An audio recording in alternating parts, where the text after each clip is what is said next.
부산의 한 고등학교. 수능을 마친 고3 교실에는 홀가분함과 대입 전형의 불안감이 동시에 느껴지는데 학교 진짜 축하해. 야 완전 부럽다. 유리만이 어떻게 그런 점수가 나오냐? 다 니네 덕분이야. 친구들의 축하를 한 몸에 받고 있는 유림양. 유림이 이번에 그거 수능 전 과목 올백도 맞고 학교도 연세대학교 4년 장학생으로 들어가고 막 진짜 최고예요. 완전 대박났어요 이번에. 임유림양은 2012학년도 수능에서 5과목 만점을 받고 연세대 언론영상홍보학부에 4년 장학생으로 합격했다. 저는 언어, 수리, 외국어, 사회탐구 2과목에서 만점을 받았고요. 처음에 가채점을 했을 때만 해도 내가 뭘 잘못 적어왔겠지. 그래서 거의 반신반의하고 있었는데 성적표를 딱 받는 순간 기분이 묘해지더라고요. 정말 좋았어요. 진짜 말로 표현할 수 없을 정도로 진짜 그동안에 고생했던 걸 다 보답받는 그런 기분이었어요. 엄마 왔어. 그 사야지. 이렇게 좋은 일인데. 너무 고생했는데 좋은 결과 나와가지고. 아이고 축하해. 고생 많았지. 엄마 눈물 날라 그런다. 너무 좋았어. 이렇게 좋은데. 하나뿐인 딸이 자랑스럽기만 한 어머니. 이렇게 웃을 수 있기까지 유림양과 어머니에겐 많은 고비가 있었다. 중학교 때까지만 해도 최상위권이었던 유림양. 하지만 고등학교에 진학하면서 성적이 급격히 떨어졌다. 유림아, 네 요새 공부 안 하나? 왜 그래서 자꾸 들으는데?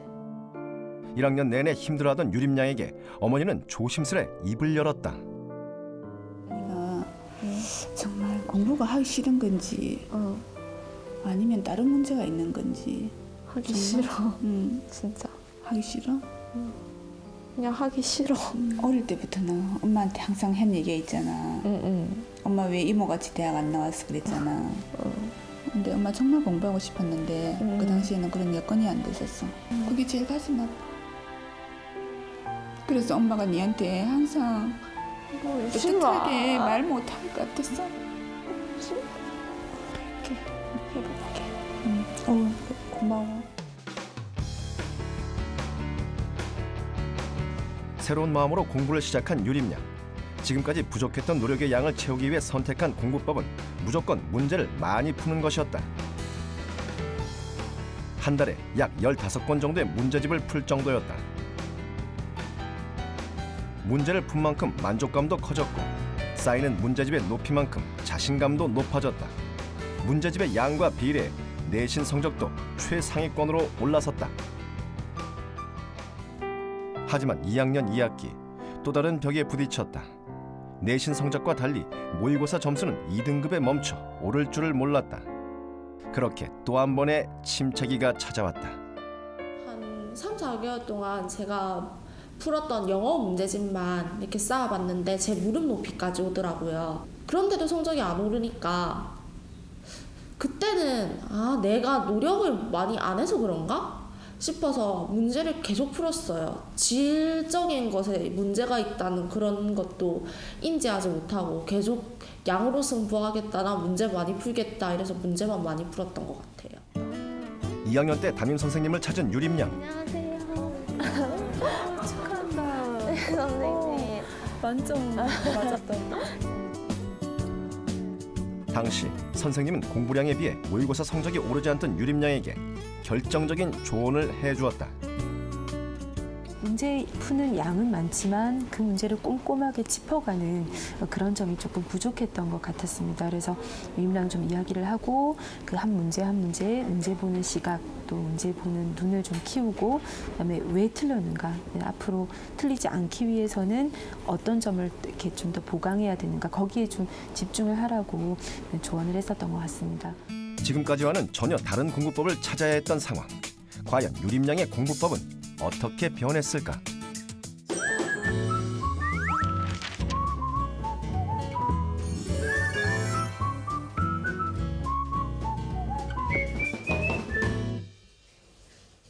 제가 제가 예를 하나 보여드릴까요? 이거는 제가 2학년 때 풀었던 문제집. 그다음에 이거는 제가 3학년 때 풀었던 문제집이에요. 답과 단어의 뜻 정도만 쓰여있는 2학년 때 문제집에 비해 3학년 때 문제집은 확연히 다른 모습.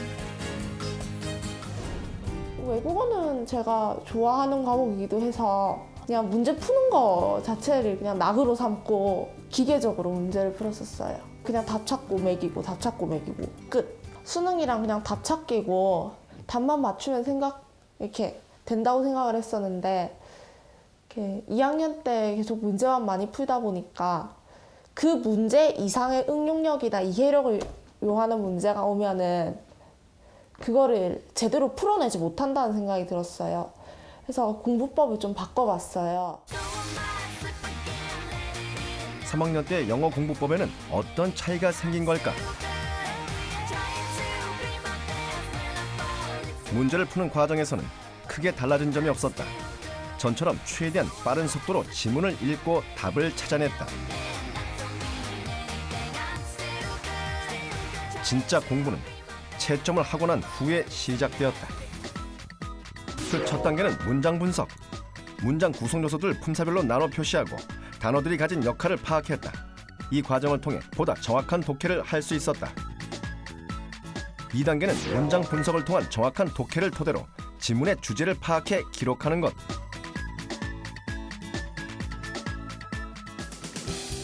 문장 분석 단계에서 발견한 모르는 단어들에는 따로 표시를 하고 그 뜻을 적었다. 다음으로는 해설지를 통해 세부적 문법을 확인했다. 해설지에 적혀있는 주요 문법과 그 활용법을 읽고 틀리거나 잘못 생각한 부분을 찾아 정리했다.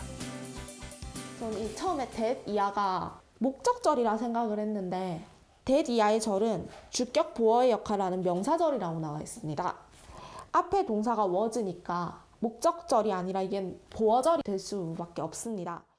이런 부분을 보면서 아, 내가 잘못 생각했었구나를 파악할 수 있었고 이런 잘못 생각한 부분을 다시 정확하게 짚어줌으로써 문법에 대해서 헷갈리지 않게 하는 그런 점이 좋습니다. 마지막으로 주제 추론에 필요한 문장을 확인했다. 핵심이 되는 문장을 찾고 나면 그 문장을 바탕으로 주제를 추론해내는 과정을 따로 정리했다. 이 과정을 통해 주제 추론 문제를 푸는 훈련을 체계적으로 할 수 있었다.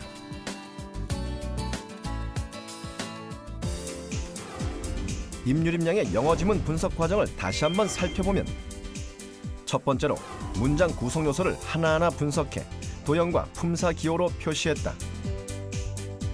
그 다음으로는 꼼꼼히 독해를 하고 그 지문 전체 주제를 파악해서 적어놓았다. 세 번째로는 모르는 단어에 표시를 하고 그 뜻을 정리했다. 그리고 네 번째로 해설지를 참고해 지문 내의 세부적인 문법 사항을 확인하고 중요하거나 미처 생각지 못했던 내용을 보충해 정리했다. 마지막으로 주제 추론에 필요한 문장을 찾고 그 문장을 바탕으로 추론 과정을 정리했다.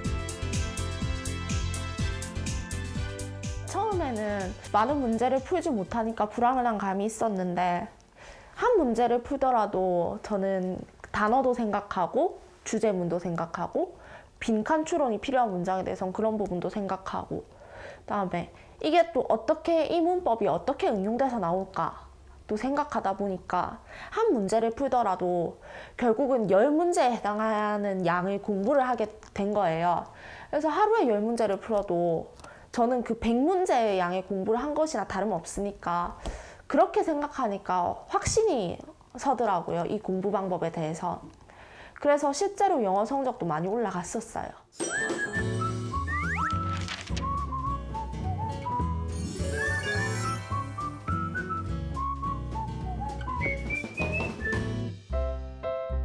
공부법의 변화는 언어 영역에서도 나타났다. 그 증거가 바로 사이사이 종이를 끼워놓은 이 문제집. 제가 비문학 공부했었던 이렇게 직접 이렇게 마인드맵 이렇게 했었던 종이를 끼워놓은 그런 문제집입니다. 비문학이 약했던 유림 양은 다양한 자료 수집을 통해 자신만의 공부법을 만들었다. 언어 영역에서 비문학 지문을 많이 틀려서 그게 고민이었는데, 그래서 선배들 말씀도 들어보고 그 인터넷 강의 같은 것도 하나씩 다 찾아보고 하다 보니까 이게 공통적으로 하는 얘기가 지문 구조화를 하면은 비문학 지문을 조금 더 쉽게 볼 수 있다, 이런 얘기를 하더라고요. 그래서 이제 저도 저만의 지문 구조화 작업을 시작하게 됐어요. 먼저 유림양은 각 문단의 내용을 이해하는 데 필수적인 단어나 어구의 표시를 하며 지문을 읽었다. 의미상 연결되는 키워드들은 같은 도형으로 표시해 그 연관성을 한눈에 볼 수 있게 했다. 2단계는 1단계에서 찾은 키워드들을 중심으로 각 문단의 내용을 정리하는 것이다.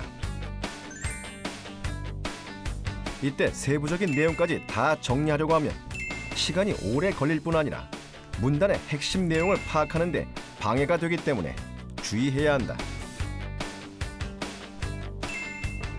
처음 지문 구조화를 하면서 유림양이 가장 어려워했던 것이 바로 이 부분이었다.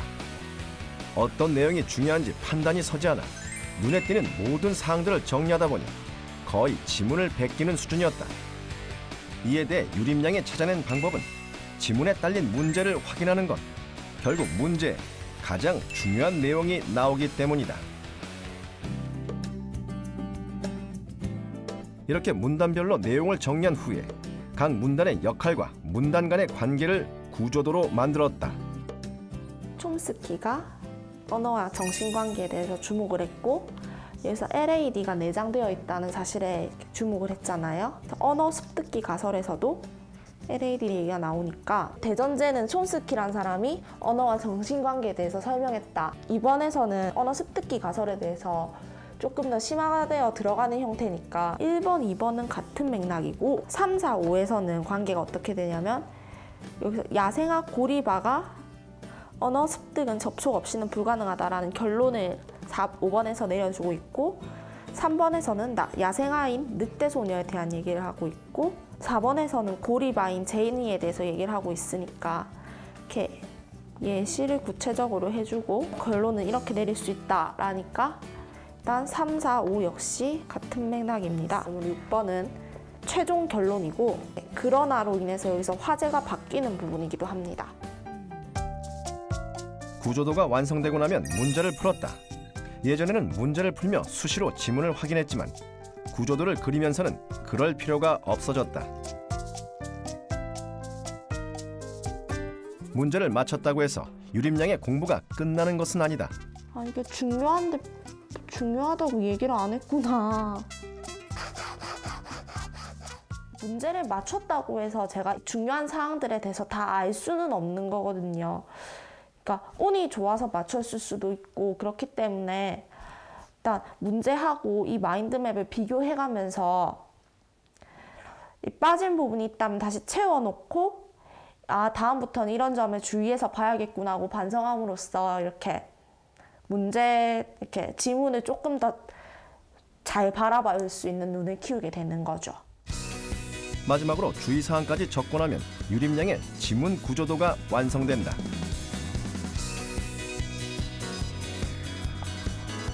지문 구조화를 하면서 언어 영역 성적은 안정적으로 1등급을 유지했다.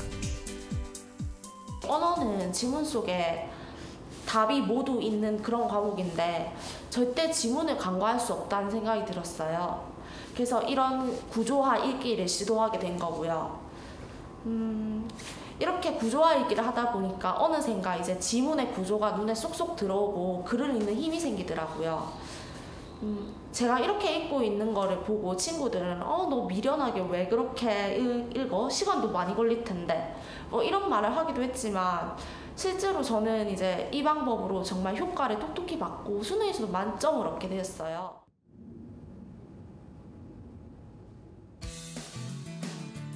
임유림양의 공부법이 과연 다른 학생들에게도 효과가 있을까? 유림양의 공부법을 배우기 위해 각기 다른 고민을 가진 4명의 후배들이 모였다.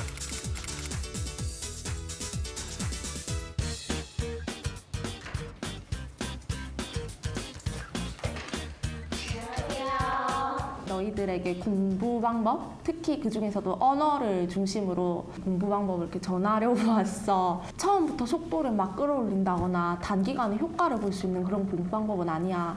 하지만 내 공부 방법을 이렇게 잘 활용하면은 수능에서는 너희가 속도도 정말 빨라지고 정말 정확성 있게 문제를 풀 수 있을 거야.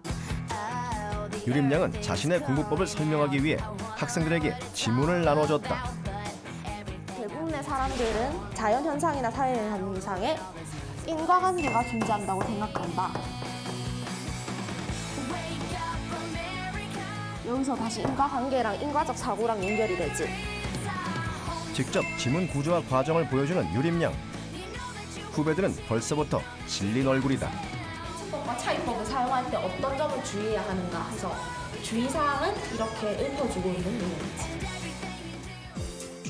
설명을 마친 후 실험 참가자들에게 임유림양의 공부법을 시도해 보도록 했다.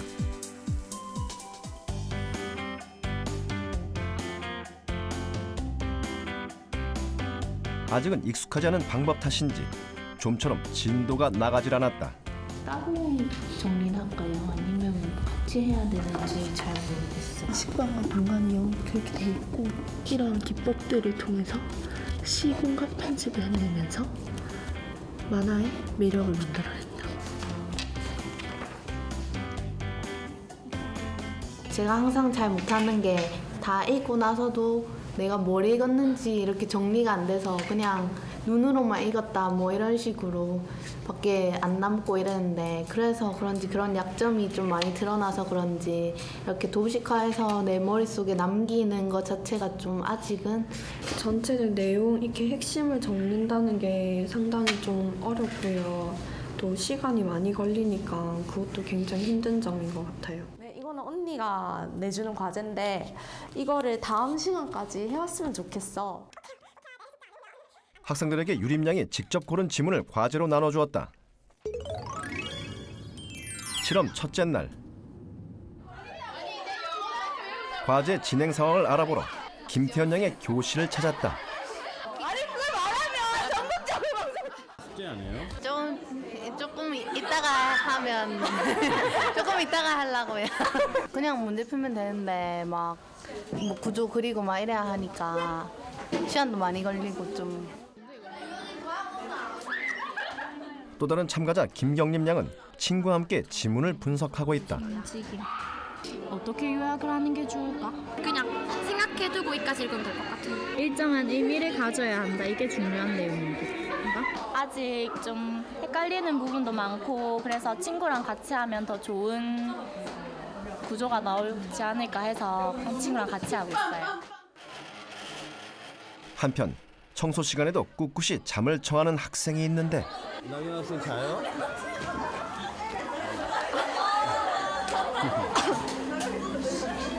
피곤한가 봐요? 네, 좀. 과제물 다 했어요? 네, 했어요. 자기 방법이 아니니까 확실하지가 않아서 이렇게 자신이 없죠. 이렇게 이걸 요약하면서도 이게 맞는가 싶고. 실험 셋째 날. 중간 점검을 위해 학생들이 다시 모였다. 지난 시간 내줬던 과제를 유림양에게 제출하도록 했다. 부족한 부분에 첨삭을 해주는 유림양. 예상보다 잘 따라주었지만 미흡한 부분들이 보였다. 일단 민경이 같은 경우에는 지문의 핵심을 파악하는 게 고민이었던 윤경양.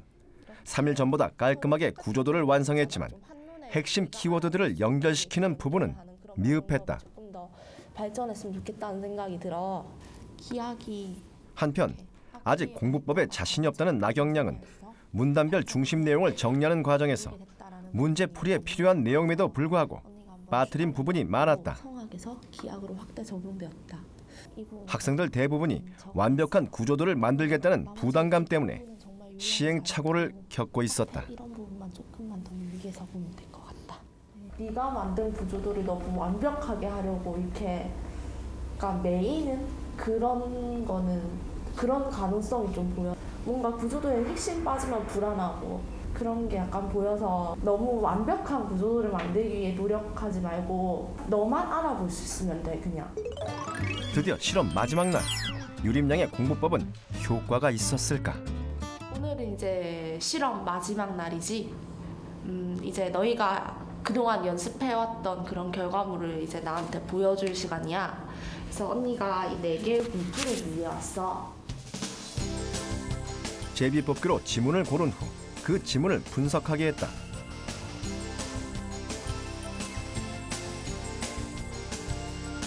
제한 시간은 5분.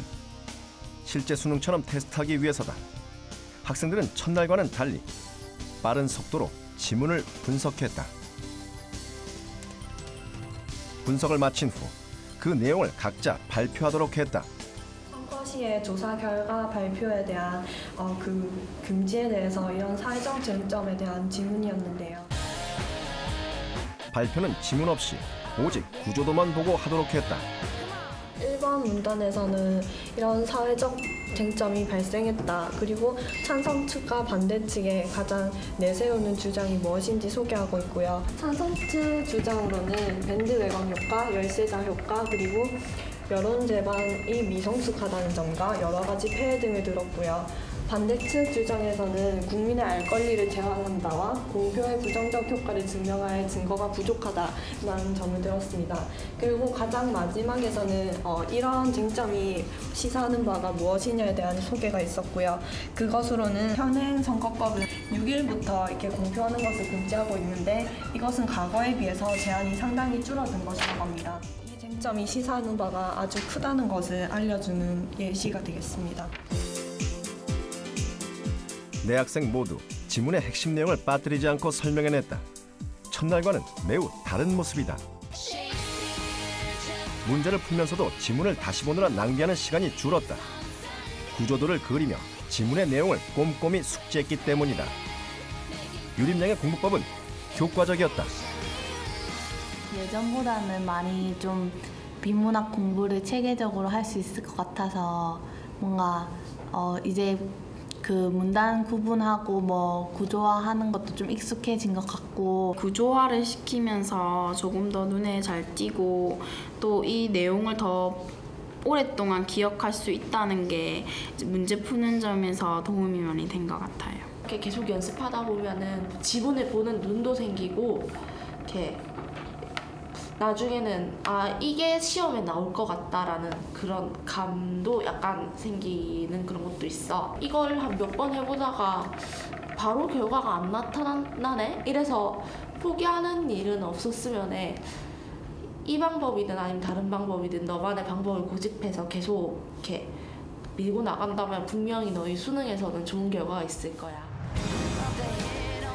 고향인 부산을 떠나기 전 부산의 상징 자갈치 시장을 찾은 유림양. 발차말이 얼마예요? 장차 우리나라의 문화와 명소를 세계에 알리는 것이 꿈이다. 아시아 포럼하고 UCC 경연대회에 나가게 되면서 저는 우리나라의 문화가 이제 홍보와 광고가 필요하다는 걸 알았고 그런 영상 제작에 흥미를 가지게 됐어요. 제가 이렇게 직접 우리나라의 문화들을 다 이렇게 찍어서 광고를 만들어서 전 세계에 이제 알리고 싶은 게 제 꿈이에요. 자신 있어요? 네, 자신 있어요. 욕심을 버리자 공부의 길이 열렸다. 이제 유림양은 무슨 일이든 자신 있다.